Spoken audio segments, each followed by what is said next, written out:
The Trail of Tears. On May 28, 1830, President Andrew Jackson signed into law the Indian Removal Act. This allowed the U.S. government the right to force Indian tribes to vacate their land and move to reservation lands, geographical areas the government had put aside for their use. There were 5 Indian nations that were directly affected in this removal act. President Andrew Jackson referred to these 5 tribes as the 5 civilized tribes.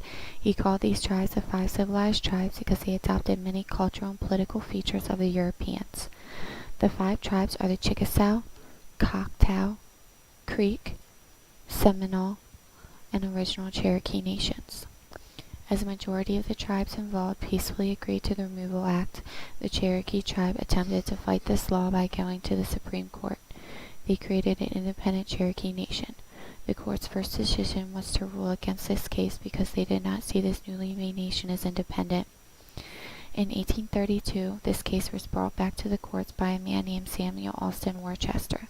The Chief Justice John Marshall ruled in the favor of the Cherokee tribe, seeing them as their sovereign nation. This made the removal laws invalid. The Cherokee would have to agree to the removal laws by signing a treaty. This treaty was called the Treaty of New Echetaw. The treaty was signed in 1835. This document gave the president what he needed to be able to remove the Indians. Given his orders, General Winfield Scott and 7,000 of his men began the invasion of the Cherokee Nation. The soldiers looted their homes and took many of their belongings. 17,000 Cherokee Indians were forced to leave their homes and undertake a long journey. They were not allowed to take extra clothes, blankets, or food with them. This journey was about 1,000 miles long. They were separated into 16 groups with about 1,000 people in each. They were placed in makeshift forts. Some of the groups were forced to travel by land, and others were forced to travel by water. The Cherokee tribe experienced freezing cold weather conditions with inadequate clothing.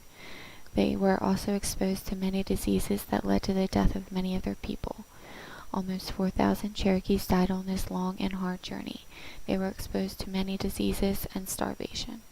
This is one of the saddest episodes in our nation's brief history. The journey that these people experienced is known to us as the Trail of Tears, but to them it is known as the trail where we cried.